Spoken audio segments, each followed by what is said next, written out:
وسلم على محمد وعلى alihi wa sahbihi ajmain. Bapak Ibu hadirin jamaah pengajian Masjid Al-Manar yang kami muliakan dan mudah-mudahan dimuliakan oleh Allah Subhanahu wa taala. Ada sebuah video cukup bagus, ini fakta. Seorang warga India, dia tidak punya kedua tangan, tetapi hidupnya selalu bermanfaat untuk orang lain. Dia tidak punya tangan tapi kerjanya sebagai penulis. Nah, ini luar biasa. Jadi nggak punya tangan tapi kerjanya sebagai penulis. Saya membaca biografinya, itu sudah ada 40 buku yang telah ditulis, dan itu buku-buku luar biasa. Di depan istrinya, Masya Allah, dia suami yang sangat luar biasa. Di depan anak-anaknya, Masya Allah, dia tidak menganggap bahwa tidak punya kedua tangan itu sebagai kelemahannya, tidak. Tapi tidak punya kedua tangan adalah tetap menjadikan sebuah motivasi. Jadi mulia di sisi manusia, di sisi keluarga, termasuk di hadapan Allah. Dia rajin menjaga kesehatan, rajin sholat, rajin beribadah yang lain. Nah, artinya apa Bapak Ibu sekalian? Bahwa untuk menjadi manusia yang terbaik di hadapan Allah itu tidak harus memiliki tubuh yang sempurna, tidak.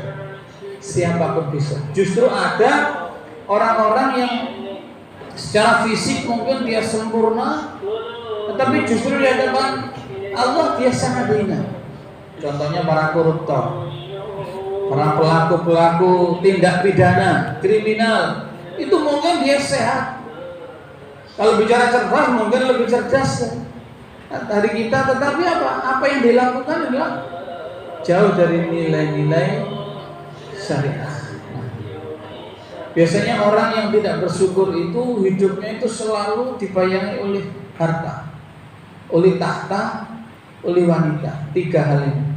Itu biasanya orang-orang yang tidak bersyukur. Ya, ada orang itu yang hidupnya itu melakukan segala cara, yang penting dirinya untung. Ini contoh orang yang nggak bersyukur. Seharusnya dia dimuat oleh orang lain, dimuat sendiri. Maunya pikirannya supaya dapat untung banyak. Ya, itu pikiran manusia. Tapi apa yang terjadi? Nah, coba kita lihat. Nah, jadi maunya dia beruntung bahwa muatan banyak, nanti batinnya akeh. Nah, tapi kenyataannya justru semakin beruntung. Tidak beruntung semakin beruntung. Inilah. Jadi hidup ini nggak boleh murko. Bahasa Jawanya murko. Bahasa Indonesianya itu apa ya? Serakah. Nah itu ya. Nah, padahal hidup di dunia itu hanya segini aja. Ini hidup di dunia. Coba kalau kita sadari, berapa lama sih kita hidup di dunia? Nah, jadi hidup di dunia itu sangat terbatas. Ya. Dan batasnya waktu ini itu kita tidak istilahnya itu tidak diberitahu oleh Allah sampai kapan kita akan hidup di dunia ini, sampai kapan itu dirahasiakan oleh Allah. Oleh karena itu kita harus ekstra hati-hati. Mati itu kan nggak ada yang tahu kapan kita mati, nggak ada yang tahu. Itu rahasia Allah. Kenapa dirahasiakan oleh Allah? Supaya kita bisa hati-hati kapan saja, dimanapun saja berada, dan dalam kondisi apapun. Nah ini ya. Jadi kita ini harus betul-betul ekstra hati-hati di dalam menjalankan roda hidup ini. Kalau sudah mati seperti itu, kita nggak bisa berbuat apa-apa. Inilah hidup. Nah, oleh karena itu apa yang harus kita lakukan di dalam hidup? Tugas manusia di muka bumi itu apa? Ini yang kita harus tahu. Jangan sampai kita nggak tahu tugas kita. Kita ini kan khalifah. Kita ini pemimpin. Kita ini adalah display harapan Allah yang ada dalam Al-Quran. Displaynya kita. Gitu ya. Oleh karena itu kita harus paham betul tugas kita itu apa di muka bumi ini. Kita harus paham betul. Ya. Di antaranya adalah tugas kita yaitu mensyukuri nikmat Allah. Wa ja'ala lakumus sam'a wal absara wal af'idah la'allakum tashkurun. Allah menyampaikan, dan aku telah menjadikan kepada kalian yaitu indera pendengaran, indera penglihatan, dan hati nurani la'allakum tashkurun, agar kalian bersyukur kepadaku. Itu maunya Allah. Tapi maunya manusia kadang-kadang beda. Manusia itu inginnya bebas, gak mau diatur, mumpung hidup di dunia, kapan lagi mau berbuat A, B, C, D. Itu manusia. Jadi kadang-kadang manusia itu beda. Maunya Allah dengan maunya manusia itu beda. Maunya Allah adalah manusia ini diciptakan supaya tunduk kepadanya.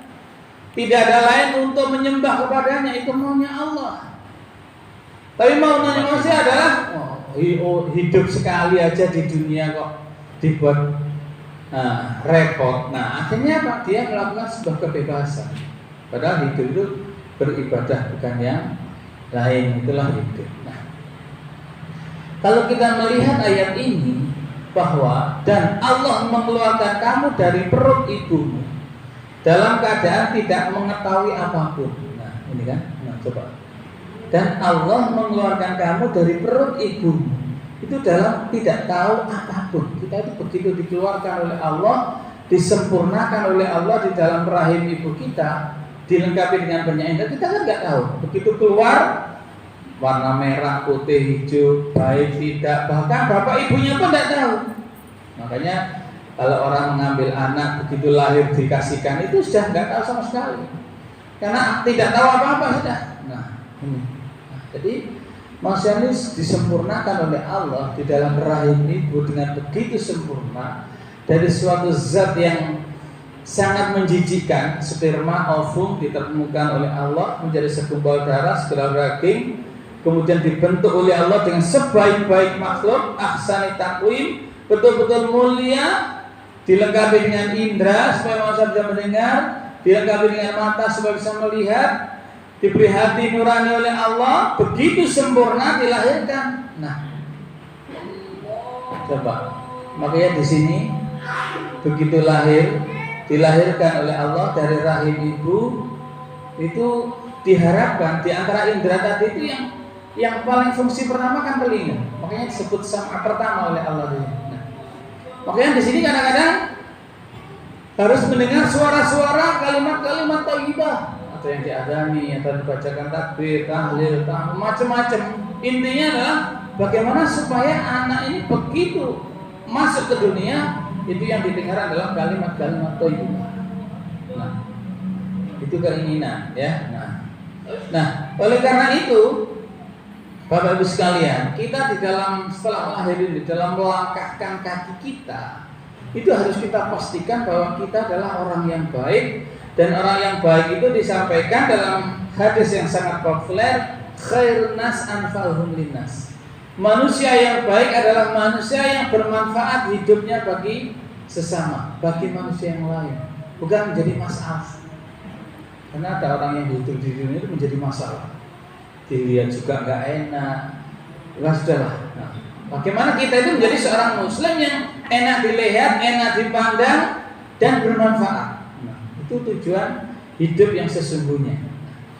Oleh karena itu harus kita siapkan dengan baik kehidupan hari esok itu, sebagaimana apa yang disampaikan oleh Allah dalam Quran surat Al-Hasr ayat 18. Ya ayyuhalladzina amanu taqullaha wal tanzur nafsum ma qaddamat lighad wattaqullah innallaha khabirum bima ta'malun. Jadi harus kita siapkan hari esok itu dengan yang lebih baik, lebih fresh menghadap Allah. Hidup itu adalah pilihan. Hidup itu pilihan, Bapak Ibu sekalian. Kita itu mau milih kemana? Ada jalan ke surga, ada jalan ke neraka. Tengah-tengah nggak ada. Kalau ke surga, masa depan itu yang neraka. Nah, jadi anak-anak kita khususnya, mungkin kita sudah ahli ibadah, kita sudah ahli jamaah, kita sudah ahli terbiasa menuntut ilmu. Tapi bagaimana dengan anak-anak kita?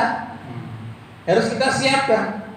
Coba kita lihat sebuah potongan film yang cukup bagus untuk mengantarkan putra-putri kita supaya kita tahu bagaimana hidup itu adalah pilihan. Nah, diproses di dalam rahim, dilahirkan oleh Allah, begitu lahir, disinilah yang akan menentukan. Ada yang lahir begitu besar, sekolah, satu rajin belajar, satu masih kecil sudah rajin kumpul-kumpul, rajin merokok. Nah, ini sudah mulai. Kita harus mengarahkan anak-anak kita mulai kecil ini. Satu rajin olahraga, satu rajin tawuran. Apa yang akan terjadi secara sunnatullah, secara hukum alam? Nah, satu prestasi, satu ditangkap polisi.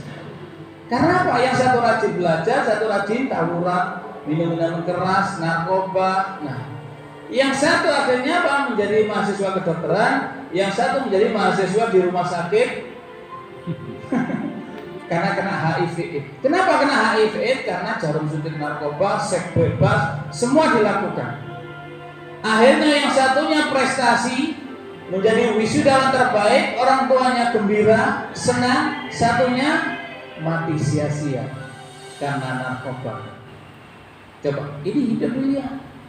Kita sebagai orang tua itu harus bisa mengantarkan putra-putri kita dengan baik. Kita pastikan bahwa putra-putri kita adalah yang terbaik. Walaupun mungkin hasil kita sebagai orang tua pas-pas, tapi putra-putri kita harus kita antarkan. Karena hidup adalah pilihan. Kita yang harus memilih. Nah, di antaranya adalah lingkungan. Apalagi kita sekarang hidup dalam sebuah teknologi digital. Kita sekarang hidup di ruang virtual. Nah, ini ya. Jadi kita sudah hidup seakan-akan di alam gaib. Dulu ketika ibu-ibu masih kecil, masih remaja, bapak-bapak juga begitu, termasuk mungkin saya, nggak mengenal Pak, dunia perhimpunan ini kita nggak mengenal. Tapi sekarang sudah luar biasa. Apa yang menjadi angan-angan kita itu sudah di depan kita. Coba kita mau inginnya apa sih? Kita ketik di situ muncul. Kita ingin tahu tentang mobil mewah terbaru, ketik saja sudah muncul.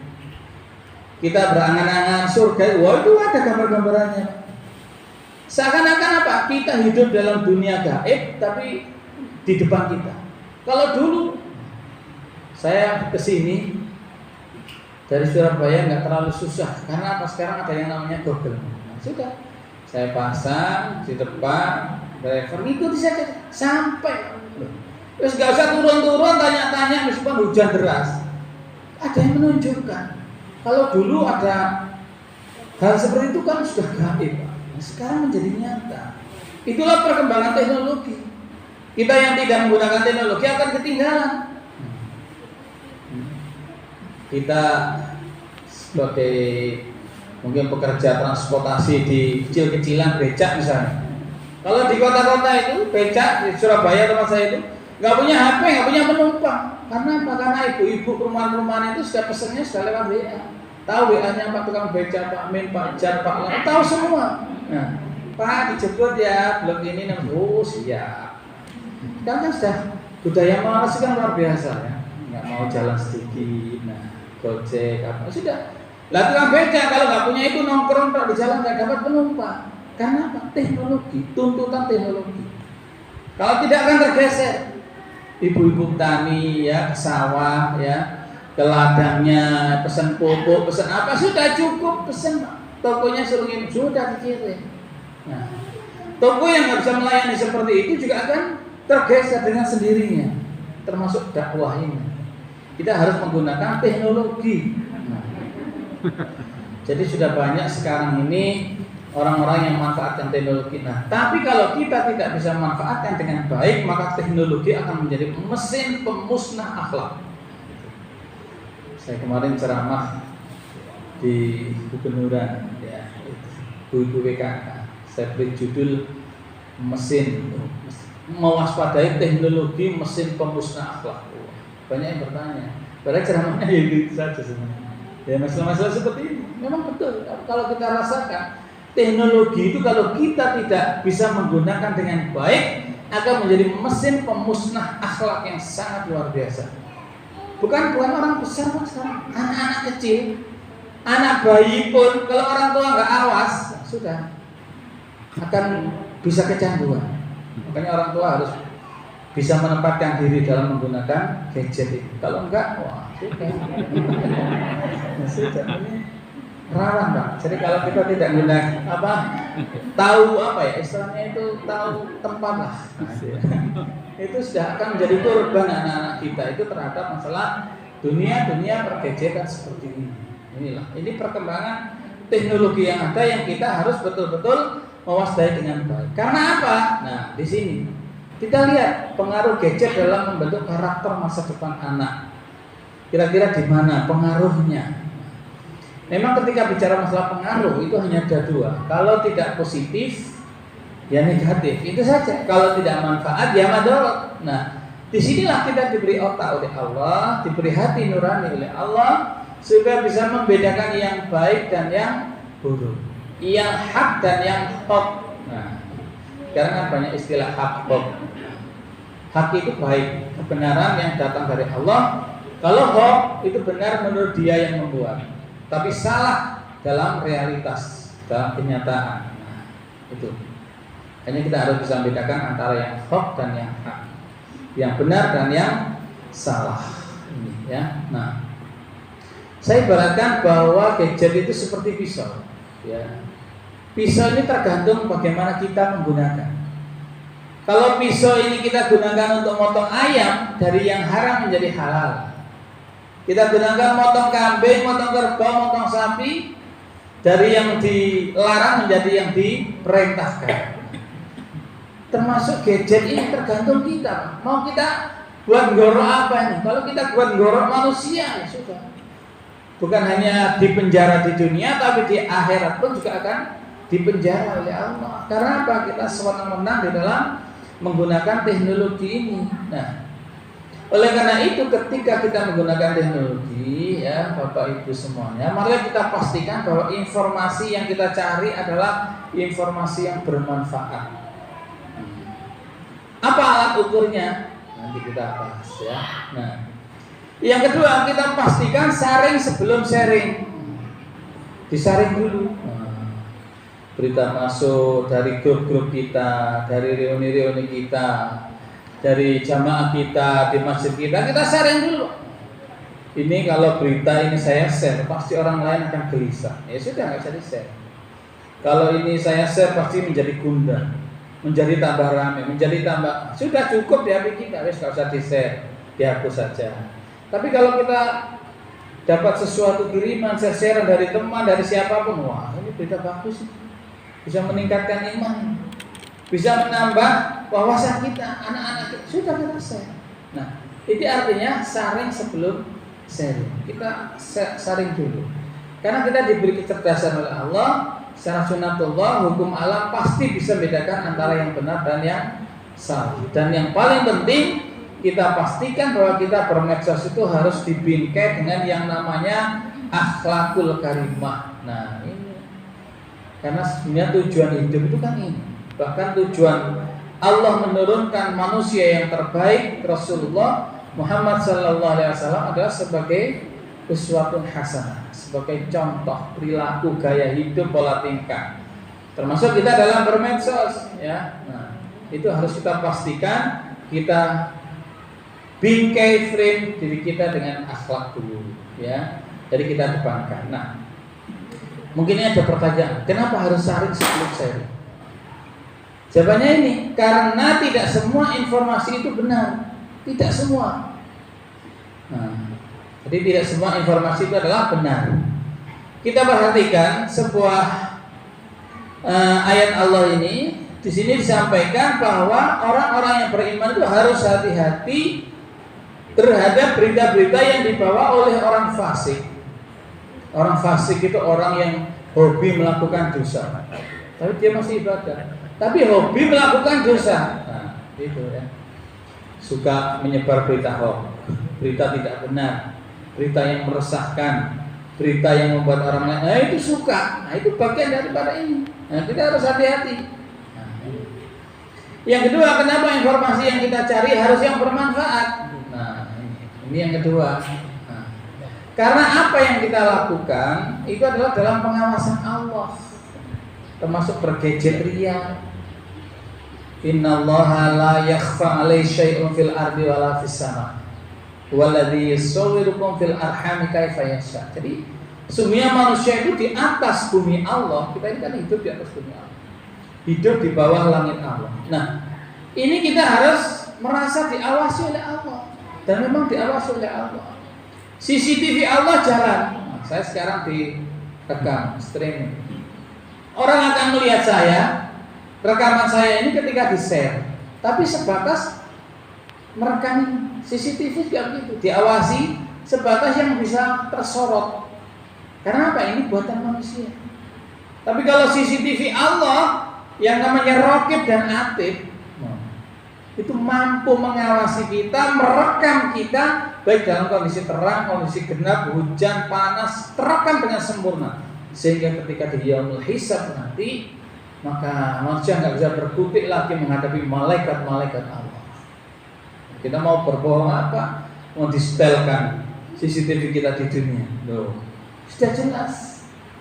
Pada hari ini ya, tanggal 12 hari Ahad di Masjid Al-Manar, si fulan sedang asik mendengarkan kajian. Sudah jelas. Kita bohong, sebentar, saya lagi jalan-jalan, nggak bisa. Malaikat sudah nggak bisa dibohongi lagi. Nah, itulah yang namanya CCTV Allah. Kita boleh tidak takut dengan CCTV yang ada, tapi takutlah dengan CCTV Allah. Karena Allah akan merekam semua apa yang ada di dalam gaya hidup kita, pola tingkah kita. Nah, jadi sesungguhnya bagi Allah tidak ada yang satupun yang tersembunyi. Semua terekam dengan sempurna di dalam hidup kita ini. Ya, bahkan apa yang ada di detak jantung kita itu akan direkam sempurna oleh Allah. Nah, kenapa kita harus akhlak kita jadikan sebagai frame kita di dalam bermedsos, bermedia sosial? Kenapa? Nah, ini pertanyaannya.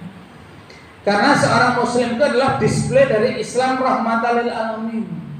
Ini karena seorang muslim itu kan display Al-Quran, display daripada sabda-sabda. Jadi kita itu pelakunya. Ada konsepnya, tapi kalau nggak dijalankan ya nggak jadi. Nah, konsep Islam rahmatan lil alamin ada dalam Al-Quran, ada dalam Al-Hadis. Nah, kita pelakunya. Oleh karena itu pelaku seorang muslim atau seorang muslim harus berperilaku dengan sesuai dengan resepnya. Kalau enggak ya kita tidak bisa disebut sebagai seorang muslim yang kafah. Ya. Nah, kita harus mengikuti resep. Resepnya ada dalam Al-Quran kalau kita ingin hidup bahagia. Seorang ibu yang ingin masak rawon enak, ada resep, kita ikuti saja di sana. Nanti akan enak. Tapi maunya sendiri, situ masukkan keluar nggak ada, diganti jahe, sudah nggak nyaman. Nah, itu kalau kita hidup karena. Nah, kita ini diberi bekal ini oleh Allah. Ini yang mahal, yang harus kita rawat. Otak, ribuan otak, berjuta-juta otak, sel yang ada dalam otak, ini harus kita rawat dengan baik. Karena pola pikir seseorang, manusia itu kan diberi akal, diberi pikiran. Nah, sesungguhnya manusia ditentukan dari sini. Baik tidaknya dari sini, dari otaknya. Nah, kalau cara berpikir yang baik, maka akan menentukan pola pikir yang baik. Nah, ini dari sini. Nah, pola pikir menentukan pola tingkah. Pola tingkah menentukan jati diri yang sesungguhnya. Coba kita lihat ini. Ini sebuah binatang, spesiesnya hampir sama, keturunannya, bentuknya hampir sama. Tapi kenapa dia menghasilkan yang berbeda? Kalau lalat itu mengharuskan virus, kalau lebah itu menghasilkan madu. Kenapa? Itu terletak di sini, cara berpikirnya. Karena lebah ini pagi-pagi dia terbang, itu yang dicari bunga yang harum, bunga yang indah, bunga yang segar. Akhirnya apa? Dia mendapatkan madu, bermanfaat bagi sesama. Tapi yang namanya lalat itu pagi-pagi berterbang, yang dicari apa? Kotoran. Yang dicari adalah barang yang busuk, yang dicari adalah barang-barang yang hina. Akhirnya apa? Pulang membawa kuman, membawa penyakit. Itu bedanya. Makanya kalau kita ingin hidup ini menjadi tenang, hidup bermanfaat, itu marilah kita pastikan bahwa pikiran kita itu adalah senantiasa baik, selalu husnudon, apalagi kita kepada Allah, ya, jangan sampai berprasangka jelek. Jadi pikiran itu adalah mempengaruhi. Nah, apa yang merusak pikiran? Nah, ini yang akan saya bahas di sini, ya. Yang akan merusak pikiran diantaranya adalah yaitu narkoba. Saya pada pagi hari ini akan menyisipkan sedikit tentang masalah bagaimana pengaruh-pengaruh narkoba itu terhadap generasi muda kita ke depan. Bagaimana menyalahgunakan narkoba itu termasuk menjadi hal yang sangat menakutkan. Nah, terkait dengan narkoba malah kita lihat potret Indonesia terkait dengan masalah narkoba ini, ya. Nah, coba kita lihat.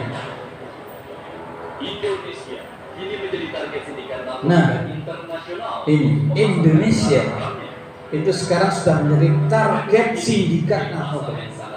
Ini fakta, bukan berita yang dibuat karena disiarkan oleh TV. Nah, jadi Indonesia itu sekarang menjadi bidikan para pengedar narkoba. Coba. Peredaran sabu di Indonesia pada tahun 2014 mencapai 219 ton. Nah, tahun 2014 itu pernah tercatat bahwa narkoba masuk dari Cina ke Indonesia 219 ton. Angka yang cukup fantastis. Ini, ya. Menyebabkan kepolisian begitu gencar memutus mata rantai peredaran sabu. Salah satu faktanya coba kita lihat. Nah, ini ketika penangkapan sebuah kapal besar masuk ke Indonesia, bukan membawa manusia, bukan membawa hal yang lain, tapi membawa narkoba sebanyak 3 ton sabu. 3 ton itu banyak, Pak. Sabu itu yang beredar paling hanya 0,5 gram, ada 0,2 gram. Tapi ini membawa 3 ton sabu. Informasinya itu sebetulnya adalah dalam tahun itu adalah 250 ton itu yang masuk ke Indonesia. Ini melalui beberapa tahapan. Kenapa yang bisa ditangkap pada saat rahasia besar-besaran ini hanya 3 ton? Karena mereka adalah sudah bisa membaca situasi yang ada di laut. Kita jauh belum bisa melihat kapal yang akan datang ini, tapi mereka sudah bisa melihat dulu. Karena kekuatan mereka, ya radar mereka itu jauh lebih hebat daripada radar kita. Kita hanya sekitar 1000 sampai 1500 mil untuk melihat kondisi kapal masuk, tapi mereka bisa melihat sekitar 3000 mil jauh. Itu, nah mereka sudah lihat dulu, wah di depan ini ada petugas yang akan menghadang kita. Nah, akhirnya apa? Mereka dengan kapal botnya kecil-kecil sudah menyebarkan narkoba di bawah sekian kintal ke sana, pulau sana. Kita itu kan kaya dengan pulau. Nah, akhirnya begitu sampai nonton, sudah nyaris orangnya sudah nggak ada, barang tinggal sekitar 3 ton. Ini sebuah sindikat yang sangat luar biasa, sangat mengerikan sekali, ya. Nah, ini Kepala BNN yang tadi saya sampaikan bahwa Indonesia dalam kurun waktu sekitar 2017 sampai sekitar 2018 itu ada 250 ton yang masuk. Nah, ini kadang-kadang kapal kecil-kecil seperti ini. Nah, coba. Ini di Selat Philip, yaitu diantaranya di Kepulauan Riau, itu yang dekat dengan. Ini kapal seperti ini. Nah, ini membawa 1,1 ton. 1,6 ton ini berhasil ditangkap. Coba. Nah, ini misalnya kita melihat kalau misalnya lolos itu berapa ribu generasi muda kita yang akan mati sia-sia karena narkoba. Itu luar biasa. Ini ngaji penting. Kalau mungkin ngaji fikih sudah sering, tapi kalau ngaji narkoba ini penting. Karena apa? Ini menyangkut masa depan anak kita, generasi muda kita. Kalau kita lengah, generasi muda kita kadang-kadang terpantau baik di depan mata, tapi bagaimana di luar kita? Karena mata kita memandang, mengawasi anak kita adalah sangat terbatas. Kasus-kasus pemusnahan barang bukti nyaris setiap saat dilakukan. Tapi kenapa ini nggak pernah berhenti? Tapi karena masalah sindikat narkoba itu sungguh luar biasa. Dari barang bukti Kita lihat teknologi yang berkembang. Indonesia darurat Nah, narkoba. darurat narkoba negara kita. Perkembangan zaman Coba. dan teknologi yang terjadi saat ini ternyata dimanfaatkan oleh para pelaku Nah. pengedar narkoba. Memanfaatkan teknologi. Berbagai jenis narkoba yang disulap menjadi bentuk baru kini mulai tren di Indonesia. Modusnya macam-macam narkoba, Bapak Ibu. Salah satunya adalah ganja dalam bentuk cair. Nah, ganja cair ini yang harus kita waspadai. Nah, jadi lagi ngetren yang namanya ganja cair. Jadi sekarang masuknya ganja cair diantaranya adalah dengan menggunakan rokok elektrik. Makanya kita hati-hati. Jangan sok bangga dulu ketika melihat, wah anak saya sudah ganteng deh, gagah, pulang dari kota rokok elektrik. Wah, jangan bangga dulu. Kita lihat dulu, ada 2 rokok elektrik. Ada yang reviewnya itu isi ulang dari sari buah. Kalau yang isinya sari buah, itu betul-betul mahal. Dan itu bisa membersihkan ini sebetulnya rongga paru-paru. Itu kalau yang sari buah, Pak. Tapi kalau isinya itu adalah zat kimia dan yang banyak beredar justru di sini. Di warkop-warkop, di warung-warung, di desa-desa kadang-kadang justru yang beredar bukan yang asli. Yang itu adalah narkoba itu. Ganja cair. Itu diteteskan sudah anak akan kecanduan. Kalau yang asli kan tidak kecanduan. Selesai sekedarnya apa sudah selesai. Tapi kalau ini buat kecanduan. Nah, bedanya apa? Bedanya kalau rokok elektrik yang asli sari buah itu begitu dihisap nggak terlalu banyak waktu yang ada.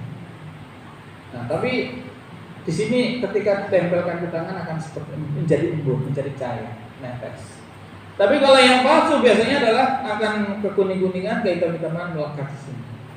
Jadi bedanya adalah kalau yang asli itu adalah mengeluarkan asap, kalau yang uap, kalau yang enggak asli itu keluarnya adalah asap, bukan uap. Itu bedanya, ya. Kita harus hati-hati. Karena kalau sudah kecanduan susah untuk dikembalikan. Indonesia itu adalah sudah darurat narkoba. Tidak ada satupun pulau di sini yang bersih daripada narkoba. Tidak satupun instansi, lembaga apa sudah.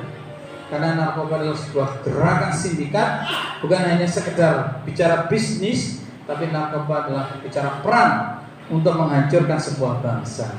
Kalau dulu perang itu adalah jelas, tentara Belanda datang, Jepang datang, Inggris jelas sudah, tentara bawa pasukan, bawa senjata sudah jelas. Tapi sekarang adalah datang ke sebuah negara cukup dengan bawa narkoba yang tidak kelihatan. Tahu-tahu generasi muda kita banyak yang teler, harapnya apa? 10-15 tahun depan akan dikuasai.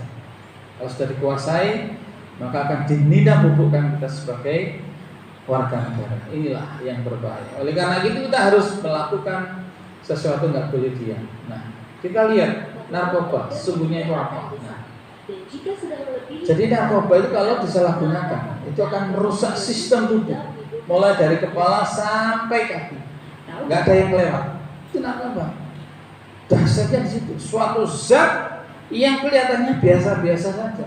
Tetapi ketika disalahgunakan, kenapa ada istilah disalahgunakan? Karena ada yang nggak salah gunakan, tapi kecil. Itu biasanya untuk obat suntik, untuk injeksi, untuk operasi, untuk apa? Itu ya, heroin. Ikut suntik heroin dulu sebelum disesar. Itu manfaatnya, tapi sedikit. Makanya disebut dalam Al-Quran, kul fihima ithmun kabirun wa manafi'u lin-nasi wa ithmuhuma akbaru min nafi'ihima. Nah, ini ya. Jadi otak kita ini yang akan dirusak.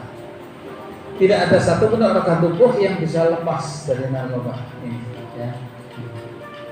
Mulai dari mata, otak dulu, sudah kirim ke mata, telinga, ke paru, ke saraf yang lain, sampai organ tubuh sudah nggak ada yang lewat, serang oleh yang namanya narkoba. Makanya ada yang menyebut narkoba adalah pil setan, karena mampu mempengaruhi seluruh organ tubuh kita, cara berpikir, cara pandang, cara-cara yang lain. Narkoba bisa. Jadi pil serba bisa. Nah, yang perlu tahu di sini adalah akibat daripada narkoba. Ini bagi Bapak Ibu, kita supaya tahu mengenali ciri-ciri ketika ada anak yang kena narkoba. Nah, kita lihat Ini kasus-kasus di desa-desa. Ini kita ambil di daerah Kediri. Itu di daerah Juang, pokoknya masih jauh sekali. Di desa, anak-anak itu meracik sendiri. Jadi meracik narkoba sendiri, semakin diminum semakin cepat geblak. Nah, ya, itu katanya semakin top. Nah, ini terjadi. Pernah di salah satu sekolah. Ini masih anak-anak SMP. Dia itu izin keluar kelas sampai hampir pelajaran selesai kok enggak datang-datang anaknya. Gurunya begitu mau pulang tanya ke satpam suruh nyari kemana anak ini, pagarnya ditutup. Ternyata dia di kebun sekolah, kebun di desa. Anak-anak itu sudah nyedot pesta narkoba. Itu narkoba itu dari sekarang sudah masuk ke desa-desa. Nah, ini di Suramadu Pak, dulu ini kasus lama. Anak-anak itu kalau mau melakukan seperti ini itu narkobaan dulu Pak, supaya nggak takut. Jadi nggak takut jatuh, nggak takut ditangkap polisi, nggak takut ini. Nah, itu anak seperti itu. Akhirnya nabrak di trotoar yang ada di gerbang Bangkalan itu mati seketika. Nah, coba, inilah narkoba. Nah, situasi dan kondisi permasalahan narkoba masuk ke Indonesia itu karena ini. Indonesia memiliki banyak pulau. Inilah peluang, peluang para pengedar narkoba. Nah, itu untuk menyebarkan melalui apa? Melalui kapal-kapal kecil. Nah, seperti ini. Nah, jadi melalui kapal-kapal kecil lewat pulau. Kalau pulau sini dihadang, masih banyak ribuan pulau yang lainnya nggak dihadang. Wah, apa? Jadi narkoba itu menjadi masalah terbesar di Indonesia sekarang. Teroris jauh Pak, di bawahnya. Korban akibat kriminal yang laut jauh. Karena narkoba itu datanya setiap jam itu 2-3 generasi muda kita mati karena narkoba. Ini fakta. Kalau korban teroris berapa sih? Korban kecelakaan berapa? Korban kriminal yang lain berapa? Itu sudah hebohnya luar biasa. Coba korban narkoba, kalau betul-betul dihitung, satu hari aja sudah hampir 50 mati karena narkoba. Modus-modus masuk narkoba sudah sangat rapi sekali, masif sekali. Masuk di tempat-tempat yang baik maupun yang jelek, sampai penjara-penjara pun sudah menjadi sasaran yang luar biasa. Penjara itu kan tempat rehabilitasi, tempat untuk orang bertobat, tapi banyak masih digunakan untuk peredaran narkoba. Saya akan menunjukkan fakta biar kita semua tahu, ya. Nah, contohnya ini. Nah, ini kasus ketika pegawai lapas. Nah, sipirnya ini masuk menjadi pengedar narkoba, penghuni lapas dengan cara ini, Pak.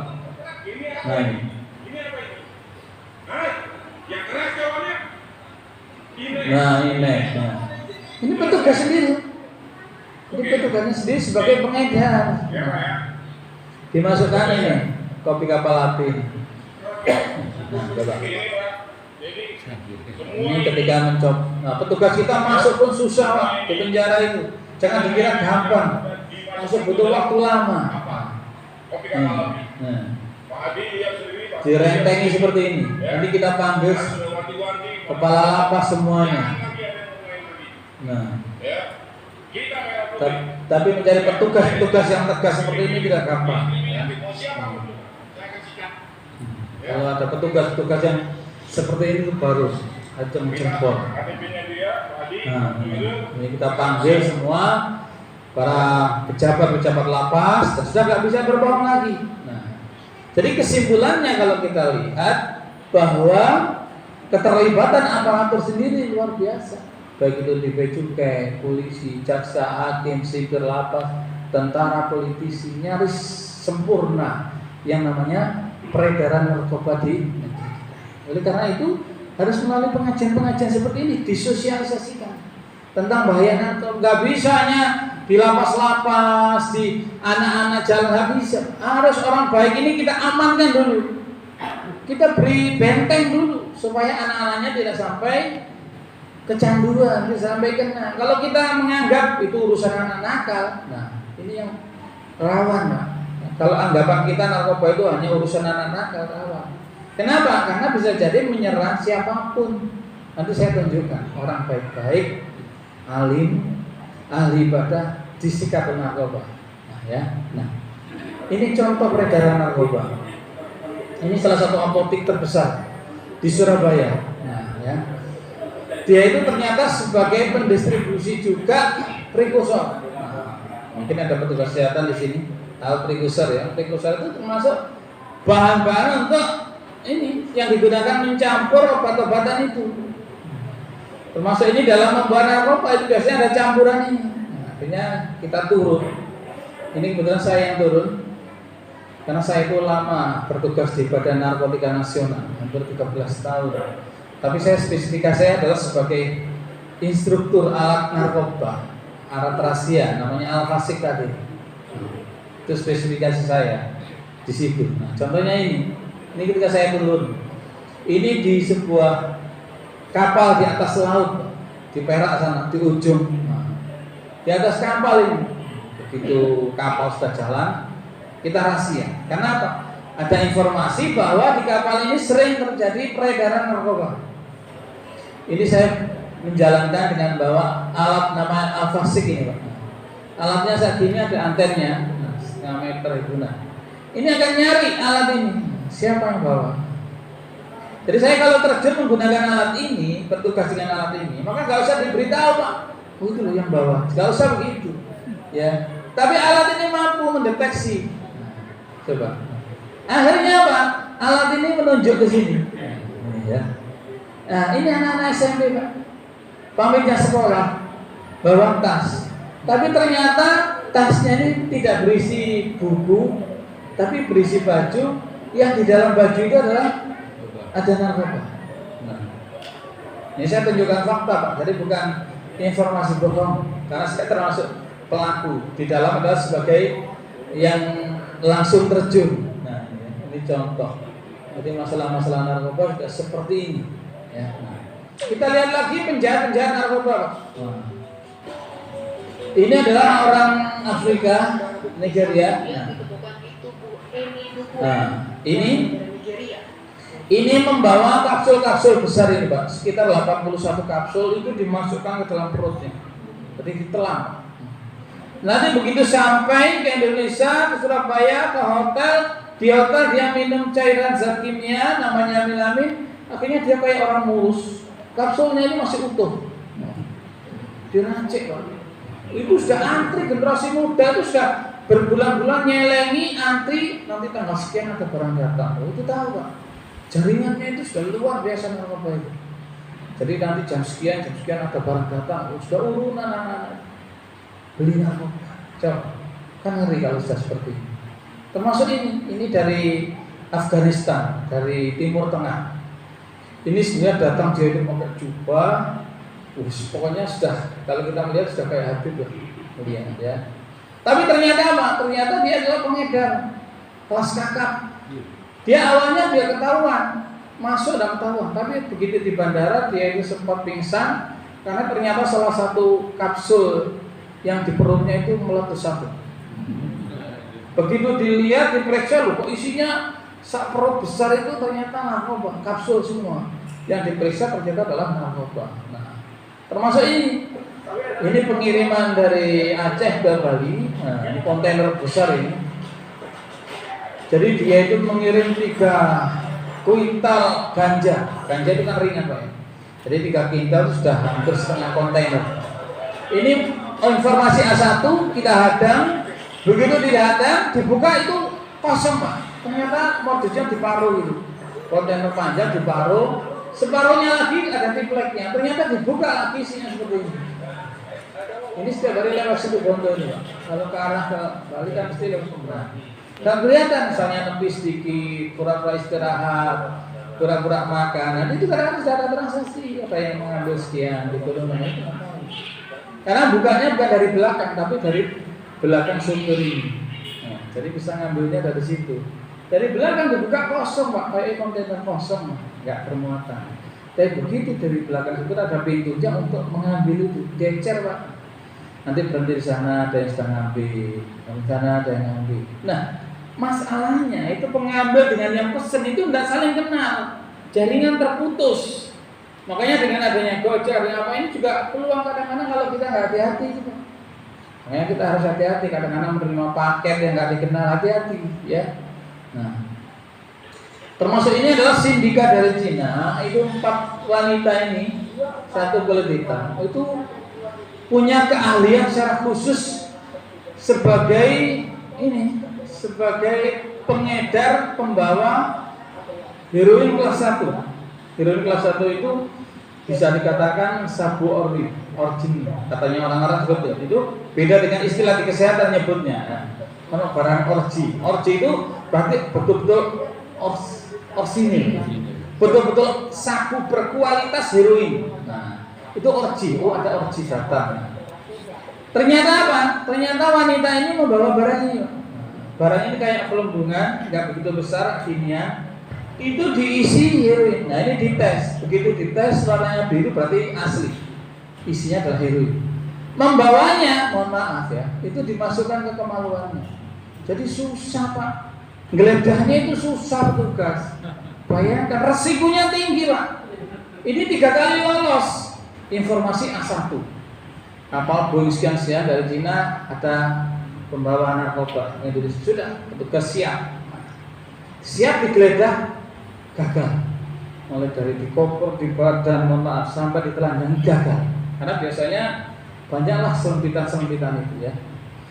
Begitu informasi ketiga, petugas nggak mau tahu, sudah harus sampai ketemu. Nah, mohon maaf, prosesnya kalau di luar masjid saya tunjuk, saya ceritakan prosesnya. Intinya adalah dari kemaluannya itu disembunyikan yang namanya narkoba jenis heroin. Ini ya, ngeri kalau kita lihat ya.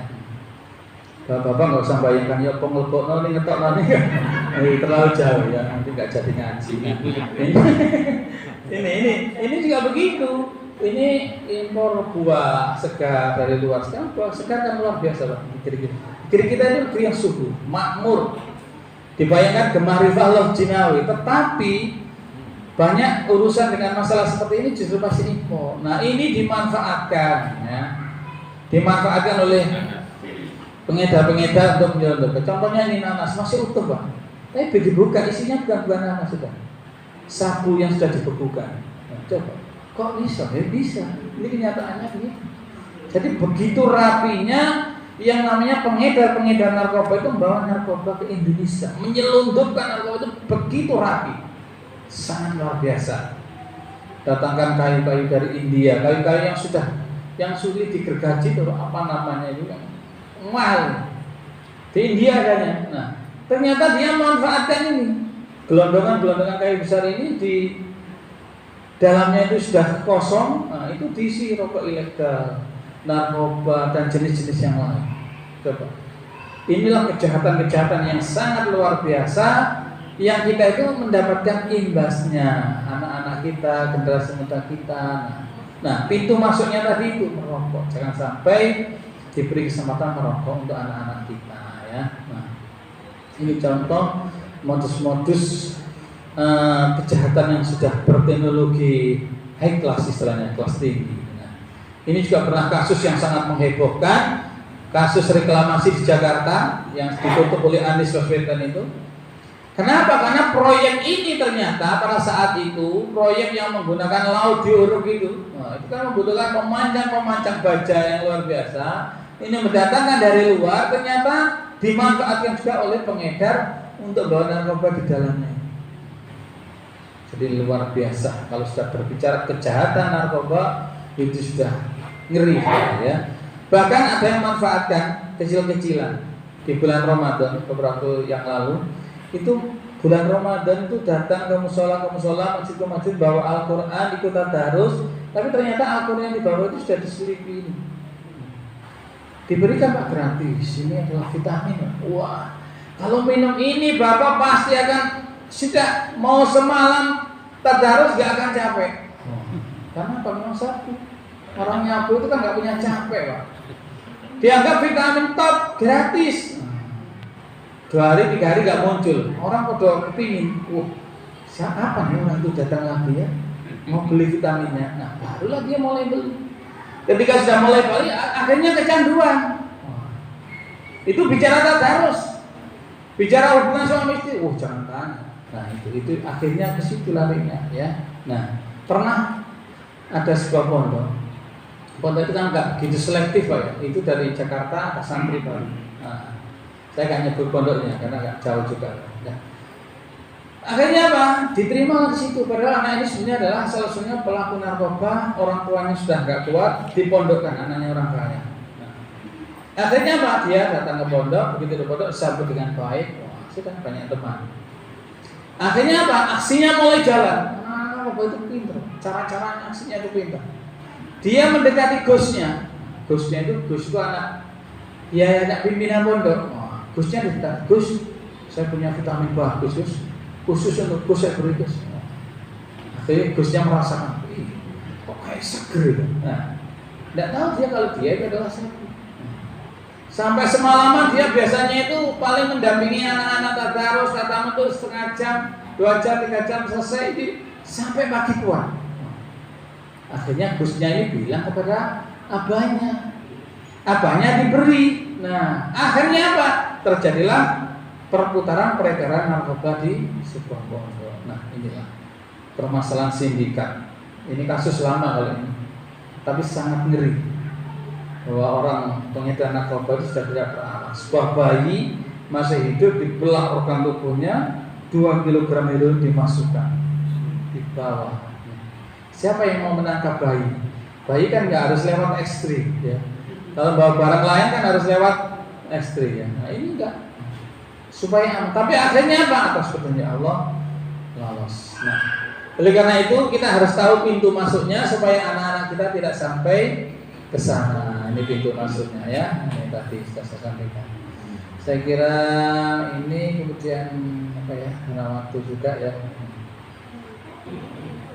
Kita lihat, nah ini aja ini ya. Ini contoh-contoh ketika yang cukup ditakutkan biasanya ini. Nah, ini biasanya ditakutkan oleh anak-anak narkoba itu seperti ini. Nah, ini biasanya yang namanya sakor. Ini salah satu anak SMA. Ini kasus lama. Anaknya seorang pejabat negara. Bapaknya itu duta besar negara kita di Mesir. Itu waktu itu lama. Anaknya diberi kesempatan bebas, uang banyak, hidup di kota, kontrak sendiri tanpa diawasi. Akhirnya punya pacar yang anak mahasiswa. Nah, akhirnya dia sudah di situ hidup seks bebas, narkoba dengan bebas. Nah, akhirnya sering sakit. Begitu ayahnya pulang, dia itu bergusnya luar biasa, sakit perutnya luar biasa. Ternyata dia sudah terkontaminasi yang sangat berlebihan, yang disebut dengan sakor. Bahkan indikasinya dia sudah kena HIV/AIDS. Sudah. Badalin anak satunya, anak tunggal. Nah, apa harapannya? Selesai sudah. Orang tuanya, ibunya sibuk jadi pejabat, anaknya nggak diurusi, akhirnya hancur masa depan. Ini nyaris kayak cerita yang kapan hari yang lagi viral itu ya. Seorang anak perempuan akhirnya bunuh diri karena dia hidup di kos-kosan, tidak diawasi oleh orang tuanya. Akhirnya dia bunuh diri karena sudah beberapa kali menggugurkan janinnya akibat dari perbuatan bebas. Yang paling mengerikan adalah kalau sudah kena AIDS seperti ini. Ini sudah kena AIDS, bukan HIV. Kalau HIV itu masih kelihatan sehat, tapi kalau sudah kena AIDS ini hancur. Ini muka ini digerogoti oleh virus HIV. Sudah sampai sekarang belum ada obatnya. Kalau hari HIV kemarin disampaikan HIV ada obatnya, itu sebuah kebohongan besar untuk hanya mengenakkan orang-orang yang sudah terlanjur kena HIV supaya ada harapan. Nah, tapi sebenarnya nggak ada obat lah orang yang kena HIV. Makanya orang HIV itu harus selalu minum tetrahidrokarbonat itu diantaranya ya. Dia minum beberapa obat yang baru itu ya, lupa. Nah, ini dan ini biasanya hidupnya satu kompleks dengan teman yang sama-sama HIV. Ini yang sungguh mengerikan. Biasanya nggak sampai seperti ini, anak-anak itu biasanya adalah bunuh diri. Daripada kena AIDS lebih baik bunuh diri. Kapan hari di bunuh diri massal. Anak-anak narkoba itu di jembatan yang kemarin putus kena Semeru itu, geladak perak, loncat dari situ, mati. Karena itu sebuah jalan yang terbaik menurut anak-anak. Ya. Oleh karena itu kita harus ingat bahwa hidup itu sementara, hidup itu adalah tidak lama. Setiap manusia itu akan mati. Kita harus berpegang teguh kepada Al-Quran sebagai rambu-rambu hidup. Itu kalau ingin selamat. Ini rambu-rambu. Al-Quran itu saya gambarkan. Makanya dalam Al-Quran sebutkan Quran surat Ali Imran ayat 138, hadza bayanul linnas wa huda wa mau'izatul lil muttaqin. Ini Al-Quran kata Allah adalah sebagai bayan, sebagai penerang, rambu-rambu, sebagai hudan, sebagai petunjuk. Namanya rambu-rambu itu kalau nggak merah, biasanya kuning ya hijau. Itu rambu-rambu. Kalau saya dari Surabaya ke sini ngikuti rambu-rambu merah, saya berhenti. Hijau jalan, belok. Oh ini garis lurus, gak boleh nyalip, gak nyalip ya selamat. Tapi kalau misalnya saya itu karena mungkin tergesa-gesa melanggar aturan, maka akan celaka. Nah, itu. Jadi rambu-rambu itu dibuat untuk diikuti, bukan untuk dipatuhi, bukan dilanggar. Contohnya ini, gak boleh nyalip, garisnya lurus. Resikonya kalau nyalip, itu contoh orang yang melanggar rambu-rambu. Kalau coba dia itu nggak nyalip karena rambu-rambunya lurus, garisnya lurus, nggak boleh nyalip. Ya sudah, walaupun kita aman, nggak usah nyalip, karena itu pasti bahaya. Ya, kalau ada sesuatu dari depan nampak, kalau sudah mati, apa yang terjadi? Nah, di sini setiap yang bernyawa pasti akan merasakan kematian. Kalau sudah dipanggil oleh Allah, kita mau teriak kepada siapa? Mau menjerit kepada siapa? Kalau ketika di dunia kita jatuh ada yang menolong, kita lapar ada yang beri makan. Tapi kalau sudah masuk di dalam tempat istirahat yang namanya alam barzah, siapa yang akan menolong? Kita boleh teriak sekuat mungkin, tapi tidak ada yang menolong. Disinilah kita harus siap-siap mati, gak usah kita takuti karena pasti terjadi. Oleh karena itu mati harus kita siapkan supaya kita tidak sampai masuk ke dalam sejelek-jelek tempat, seburuk-buruk tempat, yaitu yang namanya neraka. Kita banyak berdoa kepada Allah, mudah-mudahan kita masuk ke dalam surga. Karena di surganya inilah Allah akan memberikan apa yang kita minta. Kayak kita pegang HP, ini kita di depan kita minta apa, ngetik muncul, tapi belum jadi milik kita. Tapi ketika di surga Allah nanti, apapun yang kita minta langsung ada di depan kita. Mudah-mudahan kita semua masuk ke dalam surga Allah Subhanahu wa ta'ala. Kurang lebihnya mohon maaf. Nasrun minallah wa fathun qarib. Wa basyiril mu'minin. Assalamualaikum warahmatullahi wabarakatuh. Waalaikumsalam. Mau tanya satu, Ustaz? Oh, monggo. Kalian biar lebih manfaat. Satu aja yang berkaitan dengan narkoba itu. Kalau upaya pengedarannya sudah seperti itu ya, kemudian siapa yang paling ikut bertanggung jawab itu diantaranya adalah orang tua. Nah, para pengguna, konsumen atau pengedar itu sudah pasti sembunyi-sembunyi untuk melaksanakan karena itu kejahatan dan dilarang. Perlu dijelaskan apa indikasi anak-anak kita itu bahwa mereka sudah dikhawatirkan jadi konsumen atau menjadi pengedar. Saya kira itu sangat pertanyaan cukup luar biasa. Jadi kira-kira indikasi apa yang bisa kita kenali anak itu sudah kecanduan narkoba? Sebenarnya sederhana. Ada perubahan perilaku, itu indikasinya. Yang paling tahu dulu adalah orang tua. Anak saya itu setiap hari mulai kecil ya udah perilakunya seperti ini. Datar-datar saja, biasa-biasa saja. Atau mungkin mulai kecil dia sudah berhenti. Atau mulai kecil dia sudah pendiam. Yang paling tahu siapa? Orang tua. Nah, ketika kita menemukan ada sebuah perubahan drastis, nah di sini yang harus kita lihat di sini. Ketika ada perubahan drastis, bisa jadi pendiam menjadi brutal, menjadi over. Bisa jadi anak ini biasanya seperti ini kalau sekarang pendiam. Karena narkoba itu melihat yang dikonsumsi itu jenisnya apa. Kalau anak itu mengkonsumsi jenis Ganja itu kan melemahkan sistem kerja saraf. Itu ganja. Nah, pasti anak itu akan menjadi pendiam, nggak mungkin akan menjadi pencilaan. Anak yang tawuran itu nggak mungkin menyalahgunakan ganja.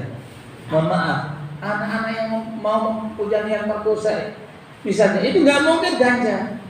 Karena apa?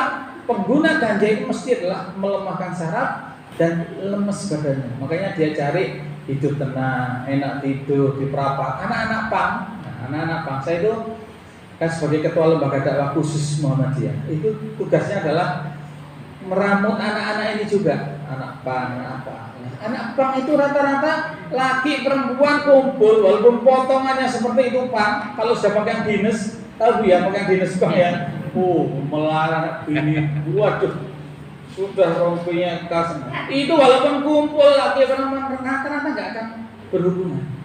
Kenapa? Ya burung kakak tuanya nggak akan bisa berdiri. Pengguna ganja itu nggak punya kemampuan untuk berdiri. Ini terus terang. Tapi jangan coba-coba kalau pengguna sabu. Sudah semuanya ludes sudah. Bahkan banyak kapan hari di Jombang itu dekat dengan pondok pun. Mohon maaf ya. Itu kan neneknya yang sudah tua itu setiap hari menjadi bahan untuk pelampiasan nafsu seorang anak remaja. Karena dia sudah menjadi pengguna itu. Jadi nggak peduli mau jelek, mau lumpuh, mau apa orang tua itu nggak peduli. Nah, jadi otaknya dirusak, sementara yang lain itu harus dipenuhi. Sudah. Minum minuman keras dan ADP mungkin hanya kecanduan, merusak ini aja otak, tapi tidak sampai kepada organ tubuh yang berlebihan. Itu kalau bahan-bahan adiktif. Makanya perubahannya intinya adalah di perilaku. Jadi kalau ada perilaku yang berbeda itu harus dicurigai. Orang tua itu boleh, bahkan harus curiga kepada anak, harus. Untuk apa? Untuk kebaikan anak. Kalau kita biarkan, sudah nanti akan lolos sudah. Nah, jadi curiga itu penting dalam hal kebaikan. Nah, sudah harus kita selidiki sudah. Loh, biasanya anak saya itu kalau masuk sekolah itu tok, assalamualaikum, cium tangan, cium pipi. Sekarang pemain tendang, atau mungkin kadang-kadang sama sekali nggak salam, atau kadang-kadang tahu-tahu sudah jadi kamar itu. Ada apa? Berarti ada sesuatu. Nah, ini yang harus kita cari. Nah, inilah. Jadi narkoba itu dilihat jenisnya dulu, Pak. Yang dikonsumsi apa dulu? Kalau yang dikonsumsi pil koplo murah-murah itu, wah itu rawan. Sudah murah, cepat merusak itu. Nah, betul-betul menjadi kompleks, menjadi blow on, nolak apa? Blow on itu lolak istilahnya. Nah, itu lunga, apa istilahnya itu segitulah. Itu double L, Pak. Dan itu yang dicari anak-anak. Katanya apa? Katanya bebas masalah. Katanya bebas masalah. Anak-anak ngoplo itu kan murah, 10.000 itu sudah sak gegem gini.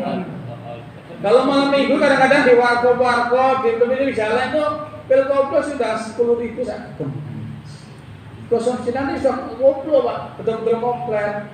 Sudah tidur di tepi jalan, di mana-mana sudah enggak malu dia. Kayak itu sebetulnya kayak pil koplo itu kan pil anjing. Untuk melumpuhkan anjing-anjing yang ngamuk itu, yang galak-galak itu, biasa dilumpuhkan. Lah itu diminum, bayangkan. Ya sudah betul-betul kompleks ya. Ini ada lagi pertanyaan. Kalau saya siap-siap saja. Saya panitia membatasi waktu dan juga saya sore masih ada sampai di Surabaya. Waktu nggak nuntut. Monggo, cukup ya. Nah, sudah. Terima kasih. Mohon maaf, semoga bermanfaat. Assalamualaikum warahmatullahi wabarakatuh. Waalaikumsalam.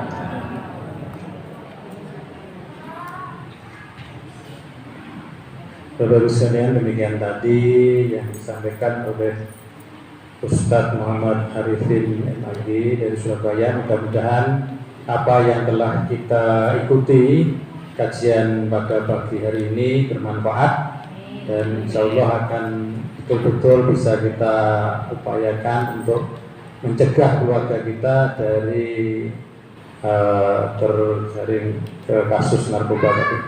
Mudah-mudahan kita semua juga diselamatkan oleh Allah Subhanahu wa taala. Amin ya rabbal alamin.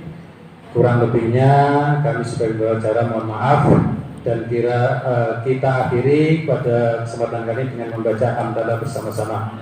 Alhamdulillahirabbil alamin. Akhirul kalam, billahi taufiq wal hidayah. Wassalamualaikum warahmatullahi wabarakatuh. Bulan depan tanggal 16. Bulan depan tanggal 16. So ya, untuk bulan depan Januari. tanggal 16 Tahun depan. Januari Dari tahun depan. Tahun depan. untuk akad pagi tahun depan. Malam. Terima kasih.